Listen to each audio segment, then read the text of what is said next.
20 ইয়ার্সের রুলটা আসলে কি? 20 ইয়ার্স রুলটা হচ্ছে এমন, সেটা হচ্ছে আপনি যদি কন্টিনিউয়াসলি ইউকেতে আপনি থাকেন উইদাউট এনি ডকুমেন্টস, কোনো পেপার ছাড়া, কোনো স্ট্যাটাস ছাড়া থাকেন, তো 20 ইয়ার্স পরে আপনি একটা অ্যাপ্লিকেশন করতে পারেন হোম অফিসে এদেশে সেটেল হওয়ার জন্য।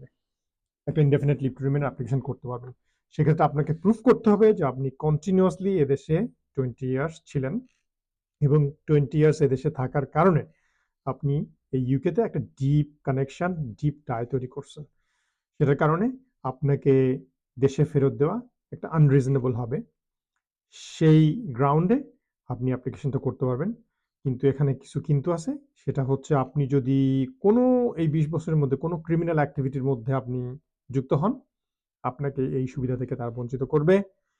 আপনি যদি কোনো ডিসিপশনের আশ্রয় প্রশ্রয় নেন, সেটা হচ্ছে আপনার হোম অফিসের অ্যাপ্লিকেশনের ক্ষেত্রে আপনি কোনো ফলস ডকুমেন্ট বা ভেগ ডকুমেন্টস দেন, অথবা কোনো কারণে এদেশে কোনো কিছুতে আপনি কোনো ফাঁকি দেওয়ার বা চুরি করার বা কোনো ডিসিপশন করার চেষ্টা করছেন, সেটা যদি প্রমাণিত হয়, সে যদি ডকুমেন্ট থাকে ওদের কাছে, তাহলেও আপনাকে এদেশ থেকে এদেশে এই ইনডেফিনিট লিভ টু রিমেইন দেওয়া থেকে বঞ্চিত করা হবে।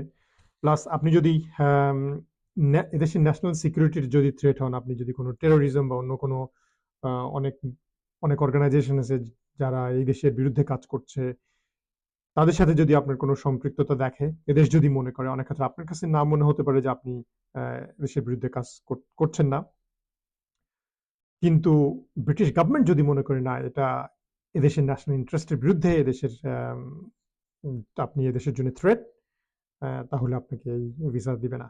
আর এগুলো প্রুফ করার জন্য আপনাকে কিছু জিনিস, কিছু ডকুমেন্ট আপনাকে প্রোভাইড করতে হবে। সেটা হতে পারে আপনার ডক্টরের কাছে যখন যান, সেটা আপনার জিপি লেটার হোক, বা আপনার কমিউনিটি লিডারের কাছ থেকে ভালো কোনো লেটার, অথবা আপনার যদি ব্যাংক স্টেটমেন্ট থেকে থাকে, আপনার যদি টেন্যান্সি এগ্রিমেন্ট থেকে থাকে, এই ধরনের ডকুমেন্টস আপনার এই অ্যাপ্লিকেশনটা করার জন্য লাগবে। অনেক ক্ষেত্রে ২০ বছর পূর্ণ হওয়ার আগেও আপনি ইনডেফিনিট লিভ টু রিমেইন পেয়ে যেতে পারেন, যদি আপনি প্রুফ করতে পারেন যে বাংলাদেশে বা যে দেশ থেকে আপনি এসছেন সেই দেশে আপনার ফিরে যাওয়া আপনার জন্য থ্রেট হবে আপনার জন্য।